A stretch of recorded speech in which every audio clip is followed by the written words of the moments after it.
and welcome. Today I'm continuing the art party at home. So you can hashtag stay at home art party if you would like to join the fun here and have a little community, everybody see everybody's artwork. So today I decided to try out some other media that I had around. I usually do mostly watercolor, but made a whole bunch of journals and then doing a lot of mixed media. So I got out my Dylusions shimmer spray and my gouache and thought it would be fun to play around with that with lots of water. So the gouache I use is the kind that reactivates. I do have the acrylic gouache too, but I'm not using that on this piece.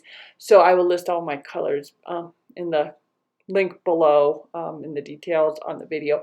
But just having a lot of fun. I'm really just splashing it around and just seeing what it'll do. Now I am using colors I know will work well together. So I did the pink and I put the yellow over it. You see how it went well together. It layered and it made it pretty orange, and it also kept pink and yellow. So when I put the blue on, I knew that the blue would play well also with the yellow, because that'll make a greenish color, which I didn't really mix the yellow, so you see a little bit of green in the upper left.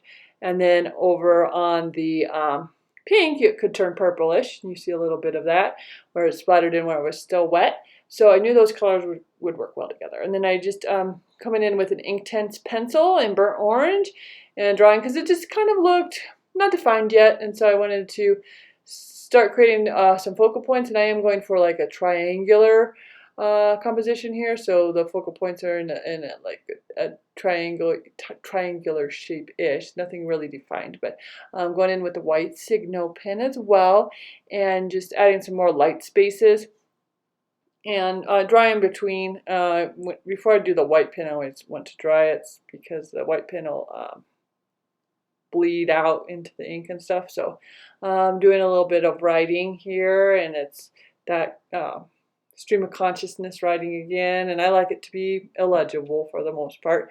So and then coming in with like just lines, because I just really wasn't seeing anything, but I really like how the colors mix together and stuff. So now I'm coming in and I'm trying to create a little bit more focal points. We have a lot going on here, so I wanted to come in and maybe put in some lighter areas or something that was just a little bit quieter.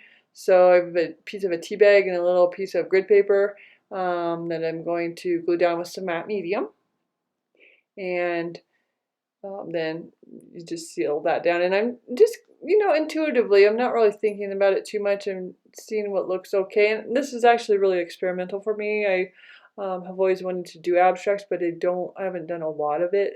I mostly did portraiture and landscapes. So now I think abstracts are the hardest. But so I'm keeping in mind some things about composition, but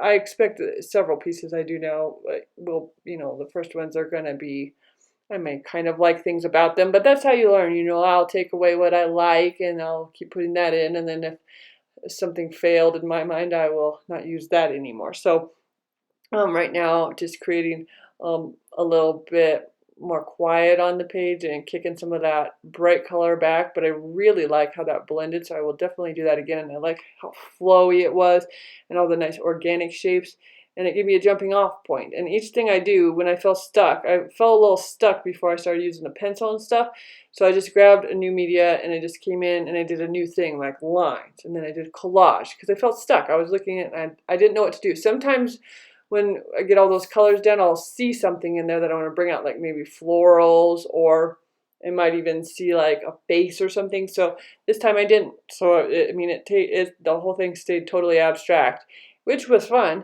And now I'm coming in with some gesso to quiet down some areas a little more. And I like the gesso. I like to get a little water with the gesso because then it's translucent-ish and you can still see the layers behind, but it quiets the area down. I don't always love like just stark white gesso. I feel like it looks less organic and less flowy, and it doesn't go with the rest of the piece. So I do like to use water in almost all of it. And that way I feel like it blends better. And then I wanted to go over the collage a little bit there so that it didn't just totally stand out. Again, I'm just experimenting and seeing what I like. I was excited to get the gouache out and try it out. I use it like watercolor. it's a little bit opaque. I didn't really feel like this particular gouache was that opaque. I could make it more opaque, of course, by using less water or mixing it up with some white.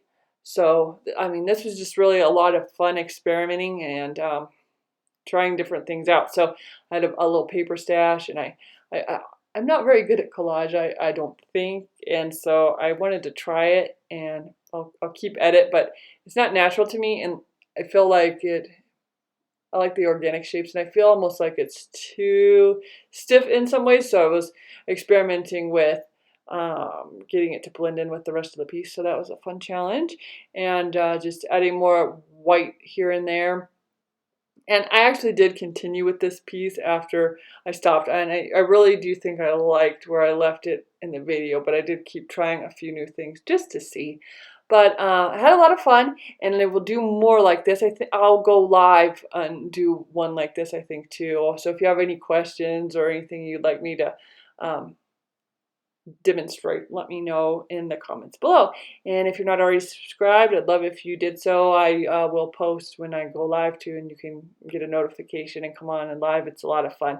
So again, we're doing hashtag stay at home art party, and I'd love to see your work if you were inspired by this and you want to try it out.